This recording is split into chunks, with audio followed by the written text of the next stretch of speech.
మనకి Pakistan army chief అయినటువంటి అసీం మునీర్ అక్కడికి వెళ్ళి యూఎస్ఏ వెళ్ళి అక్కడ నుంచి కొన్ని ప్రేలాపనలు చేస్తూ ఉన్నాడు కదా. ఏమని, మా దేశానికి ఏదైనా సరే ఇబ్బంది కలిగే సిచ్యువేషన్ ఎవరన్నా క్రియేట్ చేస్తే ఈవెన్ సగం ప్రపంచాన్ని కూడా మేము అణుబాంబులతో లేపేస్తాము.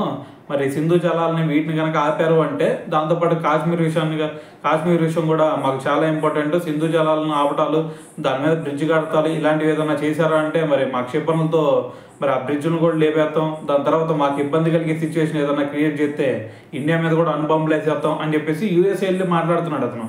అయితే మరి దీని గురించి మరి ఇప్పుడు మన కేంద్ర ప్రభుత్వం కూడా రియాక్ట్ అవ్వడం జరిగిందనమాట. అయితే మరి ఏమంటుందంటే, మరి పాకిస్తాన్ ఆర్మీ చీఫ్ అసీం మునీర్ వ్యాఖ్యలపై కేంద్రం తీవ్రంగా స్పందించింది. అమెరికా నుంచి ఆయన ప్రేలాపనలు చేయడం అనేది చాలా సిగ్గుచేటు అని చెప్పేసి మండిపడటం జరిగిందనమాట. మరి అణుదాడి చేస్తామన్న బెదిరింపులకు మనం భయపడేది లేదని చెప్పేసి కూడా మరి కేంద్ర ప్రభుత్వం స్పష్టం చేసేసింది. మరి జాతీయ భద్రత కోసం కఠిన చర్యలు కొనసాగుతాయని చెప్పేసి హెచ్చరించడం జరిగిందనమాట.